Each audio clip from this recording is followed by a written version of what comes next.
বিসমিল্লাহির রহমানির রহিম। আরডিএ বগুড়ার যারা এআই কর্মী আছেন তাদের জন্য দারুণ একটি সুসংবাদ।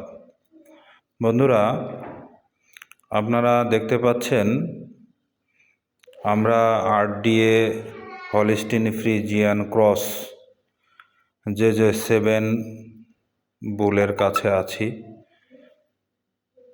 যে 7, 8 এই দুইটা বুলের রেকর্ড খুবই খুবই খুবই চমৎকার।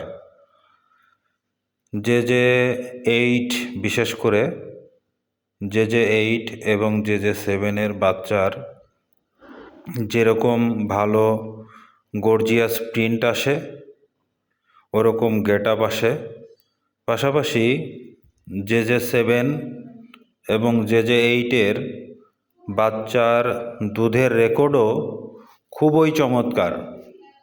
আপনারা প্রথম ল্যাকটেশনেই 15 লিটারের উপরে পাবেন ইনশাআল্লাহ।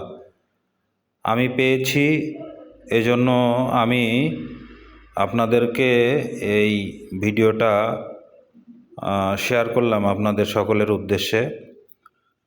যে 7 এবং যে 8-এর এই দুইটা বুলের সিমেন্ট কোয়ালিটিও ভালো, কনসেপশন রেটও অনেক চমৎকার এবং বাচ্চার কোয়ালিটি, গেট আপ, প্রিন্ট সবই খুবই গর্জিয়াস মানের।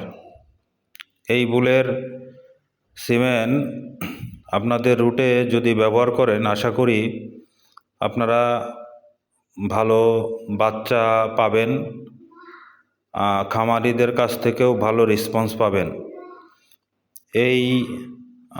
আমি পরীক্ষামূলক প্রায় 1000 বীজ নিয়ে আসছিলাম। তো আমার রুটে অনেক বাচ্চা বের হয়েছে, ষাঁড় বাচ্চা, বকনা বাচ্চাগুলাও হচ্ছে কনসেপ্ট করছে। কোনো বকনা বাচ্চা দিয়েছে এবং আমি বেশ কয়েকটা বাচ্চার রেকর্ড রাখছি। তারা প্রথম ল্যাকটেশনেই 15, 16, 17 এরকম দুধ দিতেছে আলহামদুলিল্লাহ। তা আপনারা ইচ্ছা করলে, ভালো লাগলে, এই ভিডিওটি ভালো লাগলে লাইক, কমেন্টস, শেয়ার করে পাশে থাকবেন। আর অবশ্যই যে 8 এবং যে 7-এর বীজ আপনারা নিজের ফার্ম হোক, নিজের গাভী হোক, পাশাপাশি কাস্টমার যারা খামারি আছে তাদের জন্য হলেও আপনারা এই দুইটা বুলের বীজ আপনারা সিলেকশন করতে পারেন। আশা করি খুব ভালো রেজাল্ট পাবেন, খুব ভালো ফলাফল পাবেন। বন্ধুরা, আজকে এই পর্যন্তই।